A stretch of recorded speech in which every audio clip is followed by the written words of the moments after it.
Good evening and thank you for joining us for KREM 2 News 10 at 10, where we give you more news in less time. Let's get started. He served time in prison for killing a woman more than 10 years ago, and just last month, KREM was arrested for attacking a woman in downtown Spokane. Now police are looking into whether he stabbed another woman a few months earlier. KREM 2's Kyle Simchuk is looking into the search warrant that was just filed in court. Kyle? Well, KREM has a history of violently attacking random women. Police want to know if he's the same man seen on video punching and stabbing a woman last September. KREM was just 17 when he was sentenced to more than 10 years in prison for murdering a woman, out walking her dog in 2012, and attacking another woman months later on the Centennial Trail. He was released from prison. Now he's back in jail. Graham was arrested last month after police say he made sexual comments toward a woman before knocking her to the ground and kicking her repeatedly. The woman told detectives she remembered thinking, quote, "This person is going to kill me and I need to fight for my life."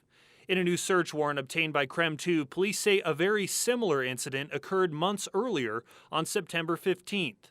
A woman was stabbed and punched in the face by a man after she refused to give him a cigarette. She told police that during the terrifying attack, the man asked her to perform a sex act on him. Her attacker was caught on video, and she described him as being black, wearing blue jeans and a sweatshirt, and having a black backpack. In the search warrant, police note the suspect in that September attack had a similar build, hairstyle, beard, and shoes as Graham, and when he was arrested for the attack last month, he also had a black backpack with him. Detectives requested a search warrant to look through Graham's backpack to see if they could find any folding-style knives which may have DNA evidence linking Graham to the September attack.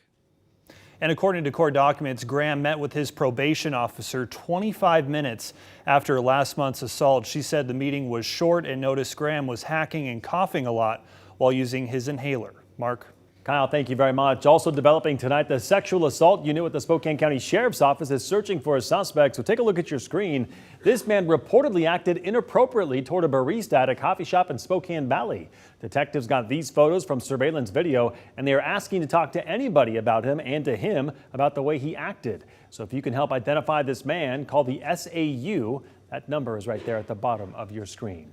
And new chopper footage tonight shows a 30-minute long car chase as Spokane Valley deputies tried to stop a driver. That driver took off, swerving through parking lots and into lanes of oncoming traffic.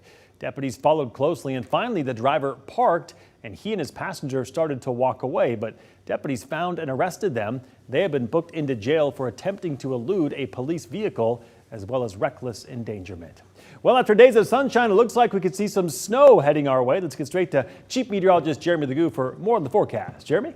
Well, Mark, if you want the snow sooner rather than later, head up into the mountains as early as tomorrow. That's true, but as we head through the next few days, we're going to be mostly dry in much of central and eastern Washington. Right now we sit at 36 degrees, quite a bit warmer than where we've been the past few nights at this time. And those temperatures staying pretty steady across much of the region. But there it is. That's our next little taste of the white stuff. Already starting to move into parts of the state. Most of that going to stay in higher elevations with this round and the subsequent rounds as we head through the next couple of days. You can see it try to make its way into Spokane tomorrow afternoon. What I think is more likely is that we see a couple of snowflakes, and that winds up being about it. Saturday, similar story. Most of that stays up in the mountains, and guess what?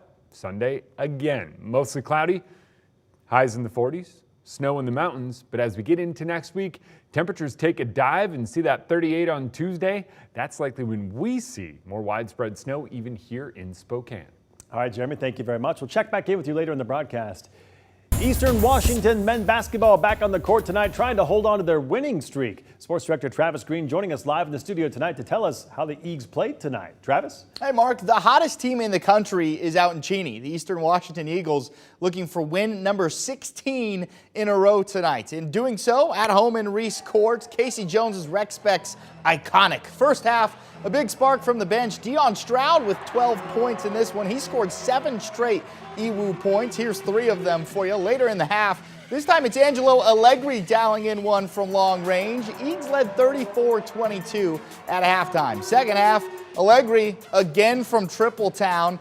Allegri led all scorers with 15 points. It's been huge for them this season. Northern Arizona would make a comeback in the second half, but back-to-back threes from Ethan Price and Steele Venters would get the lead back to 14 points.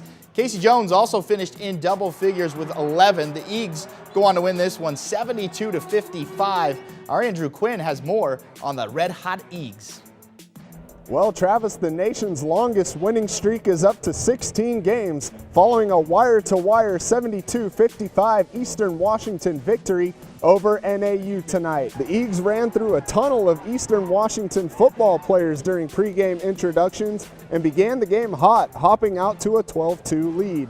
Eastern led by as many as 18 in the first half and got big production off the bench from Dion Stroud, who finished with 12 points. The Lumberjacks roared back in the second half and cut the Eastern lead to 4. After a quick timeout, the Eags reset the lead to 10 almost immediately. I think just resetting and understanding what got us that 18-point lead and then what hurt us and making sure that we're just staying true to ourselves. When we're playing Eastern Washington basketball, I think it's really hard to beat us. A win Saturday over Northern Colorado would bring the Eags to 15-0 in conference play, which would tie the Big Sky record. Tip-off for that game is set for 2 p.m. as we see if the Eags can make it 17 in a row. For now, reporting at Reese Court in Cheney, Andrew Quinn, KREM 2 Sports. Well, as you just heard there, a big one on Saturday against Northern Colorado. Thank you for that, Andrew. Mark, I'll send it back to you. All right, Travis, thank you very much. And now to our night beat with a quick look at today's top stories. Spokane police have confirmed a child was hit by a car in Browns Addition this morning. After that child was hit, they were taken to the hospital. At this hour, we don't know their condition, but we've been told they had non-life-threatening injuries. Right now, no arrests have been made, and that driver is cooperating. And we have uncovered more details about a suspicious death in Spokane. This is the scene from last night on East Diamond Avenue where a woman was found dead. KREM 2 obtained a search warrant and found that Spokane police are investigating it as a possible homicide.